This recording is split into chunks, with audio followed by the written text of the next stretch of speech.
Amis colombophiles, c'est Joe, j'espère que vous allez bien. Une petite vidéo, préparation de la saison colombophile 2018. Cette vidéo, c'est par rapport à l'entraînement, si je peux donner quelques conseils au niveau des entraînements. Donc comment ça se passe pour les jeunes colombophiles qui débutent et puis ceux qui veulent avoir des conseils par rapport à moi, ce que je fais. Premier entraînement, je commence toujours à 10-15 km. Si je vois que les pigeons rentrent bien de 10-15 km, alors à ce moment-là, j'augmente la distance. Par contre, si les pigeons, je vois qu'ils rentrent mal d'un entraînement, et ben je retourne exactement là où j'ai été, c'est-à-dire là où ils ont échoué au niveau de l'entraînement, et je les renvoie à la même place jusqu'à temps qu'ils reviennent correctement de cet emplacement. Ça ne sert à rien d'augmenter la distance si les pigeons voyageurs sont même pas capables de rentrer correctement de 15-20 km. Alors si au bout de 2 fois les pigeons ils rentrent pas correctement de 15-20 km, qu'est-ce qu'il faut faire? Il y a peut-être un souci au niveau comment dire, des maladies respiratoires ou peut-être de la coccidiose ou des vers. Il faut faire très très attention. Faites une analyse de fiente, ça coûte pas grand chose, c'est dans les 7 euros l'analyse de fiente. N'hésitez pas à faire cette analyse avant la saison des concours pour voir si justement il n'y a pas de vers ou de coccidiose, de coccidie pardon, dans les fientes de vos pigeons. Donc là, aujourd'hui c'est un entraînement à 46 km, on est arrivé à 46 km et on va aller jusqu'à 100 km. Donc les entraînements vont de 20 en 20. Voilà, on commence à 15 km pardon, et après j'augmente de 20 km en 20 km. Donc là, 15, après 35, et puis etc. Donc il faut toujours augmenter de 20 en 20. C'est pas ce qui va tuer les pigeons, ils sont pas en sucre. Donc là, il y a uniquement les mâles. Donc j'ai nettoyé les colombiers, la nourriture est prête, les abreuvoirs sont prêts, ils ont eu une semaine de cure de thé pour comment dire, nettoyer l'organisme et faire tomber le vieux duvet. On ressent mieux les effets bénéfiques en fait du thé quand on le fait sur une semaine complète.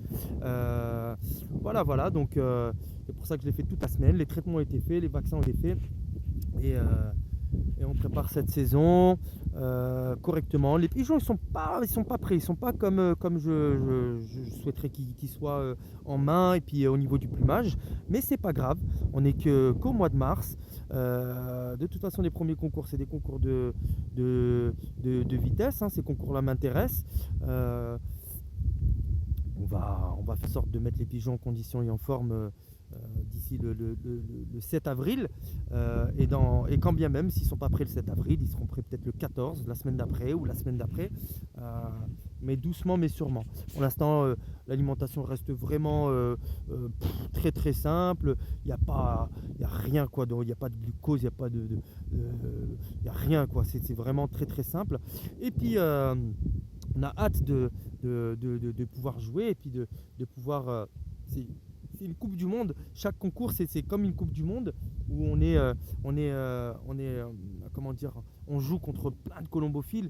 Et là cette année les contingents en Loire-Atlantique vont sans doute être entre 1500 et 2000 pigeons, voire plus j'espère. Donc ça va être très très intéressant de voir comment les pigeons se détachent, parce que moi ça c'est un truc que j'ai horreur, c'est les moutons, l'instinct moutonnier, les pigeons qui se suivent et tout ça, j'ai beaucoup de mal avec ça.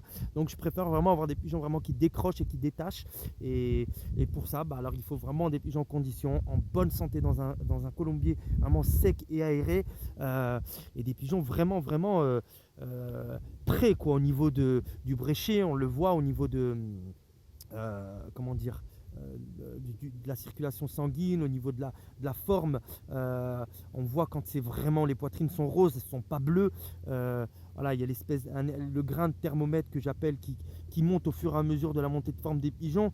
Plus il est dans le haut du bréchet, plus le pigeon il est en en totale montée de forme, et plus il est vraiment en bas au niveau de la fourche. Et là, on voit que le pigeon n'est pas encore complètement, il n'est pas en forme, quoi. Donc, et c'est un thermomètre. On voit cette espèce de tache noire là, qui monte comme un grain de riz. On le voit sur l'os là du bréchet là dans le milieu. Vous vous rendrez compte, ça c'est le thermomètre. Moi j'appelle ça comme ça, un thermomètre de la montée de forme des pigeons. Voilà, donc moi les pigeons en général, quand je reviens aussi sur l'entraînement, je les laisse en général 5 minutes. Voilà, ils se repèrent un petit peu, et puis après je lâche. Il y a des fois je lâche directement, il y a des fois je reste 5 minutes. Voilà, donc là comme j'avais envie de faire cette vidéo, donc c'est pour ça que je prends le temps de discuter un petit peu, en même temps d'échanger avec vous, même si vous ne me répondez pas. Le temps, on peut se rendre compte que le ciel il est bien, il y a des nuages, il y a du soleil. Vraiment les conditions sont impeccables pour entraîner les pigeons. Il fait un peu froid, mais c'est pas grave, c'est pas très grave. De toute façon, on n'a pas le choix. On se rend compte là, ce mois de mars, température, il y a du froid, il y a limite de la neige qui revient, il y a beaucoup de pluie éparse, des averses et tout ça. Donc il faut vraiment regarder la météo tous les jours et faire en fonction de son emploi du temps, du boulot. Donc c'est pas facile. C'est vrai que les gens qui travaillent pas, les gens qui sont à la retraite, ils ont un gros avantage sur nous. Mais c'est à nous aussi de montrer que les gens qui travaillent peuvent battre les retraités, et puis de montrer que même si on n'a pas forcément entraîné autant qu'eux, et on arrive à être meilleur qu'eux. Donc voilà. Après c'est une question d'avoir des bons pigeons. La qualité des pigeons fait aussi beaucoup, ça on le sait.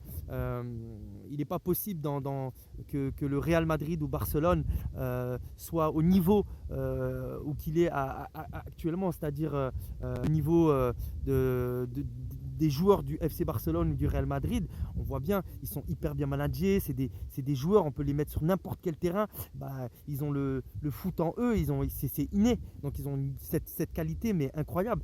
Les pigeons voyageurs c'est pareil, il y en a certains, ils ont cette qualité là, c'est inné chez eux, c'est des bons voyageurs, et on peut dans n'importe quel temps, c'est comme l'image du terrain, n'importe quel temps, ils sont là, vent de bec, vent de cul, pluie, chaleur, forte chaleur, ils sont là. C'est comme les joueurs de foot.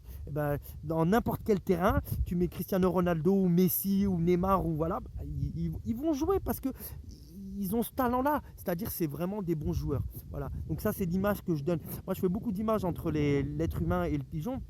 Et puis c'est des gars, voilà, ils ont tout ce qu'il faut en complément alimentaire, ils ont des massages.